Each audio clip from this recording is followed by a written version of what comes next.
So we're in 90 days with Jesus, and I want to pick up at Matthew chapter 8 and go Matthew chapter 8 through 14 and just talk about those a little bit. As during the second week we read through these chapters, again, we're reading one chapter in the Gospels every day. We're starting with Matthew, then we're going to do Mark, and then we're going to do John, and then we will finish with Luke.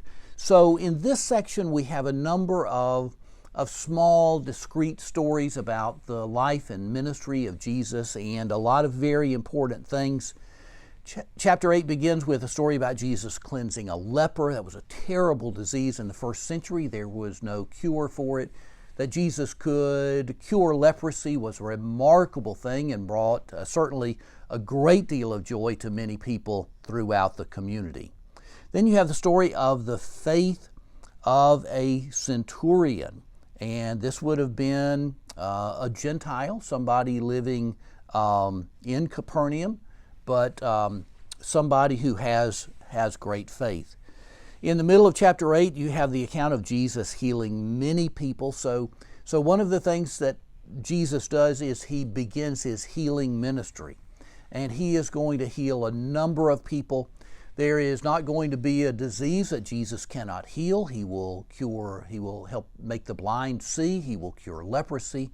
He will enable the paralyzed to recover and the lame to walk. And so the New Testament says that God gave to Jesus the Spirit without measure. And that's why he could do anything he wanted to, because God gave him that power. He knew he would not abuse it.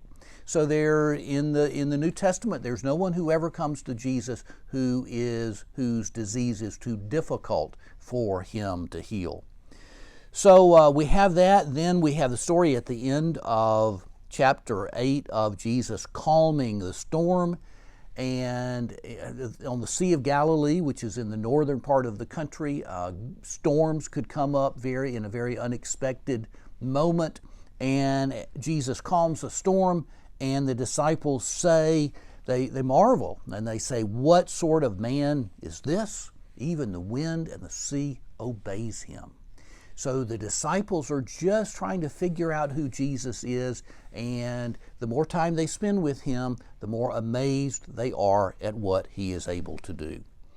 So we get chapter 9, the story of Jesus healing a paralytic. This is the story that's told in Mark about the paralytic who is lowered through the roof, although Matthew does not give us that detail. And then we have the account of the call of Matthew. So the call of Matthew is a tax collector, and here we have the account of his call.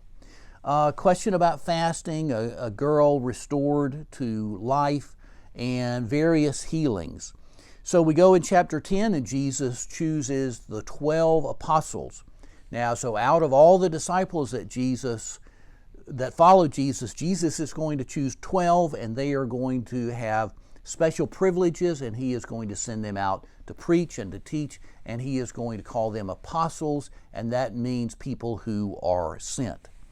Now, chapter 10, he tells them that their life is going to be difficult.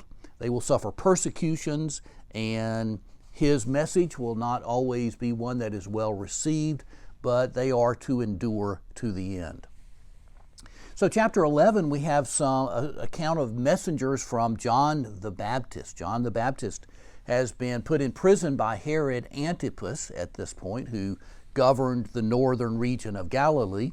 And so interestingly, John has some questions. John has some doubts. Jesus is preaching and teaching, but he's not a political leader, as many expected the Messiah to be. So John sends to Jesus with a question, which Jesus answered. And when the messengers leave to go back to John, Jesus commends John and identifies him as the forerunner who was to come before the Messiah. At the end of chapter 11, we have these several wonderful verses. Jesus says, "Come to me, all of you who labor and are heavy burdened, and I will give you rest. Take my yoke upon you and learn from me, for I am meek and lowly of heart, and you will find rest for your souls." So, chapter 12 and chapter 13 and 14, just another assorted set of parables. So Matthew's good at this. He is taking us through the life of Jesus. He's telling a lot of stories, and he's giving us parables, and he's giving us instances in which Jesus did a memorable healing, one that people remembered and was told in the life of the early church. So continue in your reading, and again, I pray that God will open the Scriptures to you so that you will discover insights from them and have your heart strengthened and nurtured.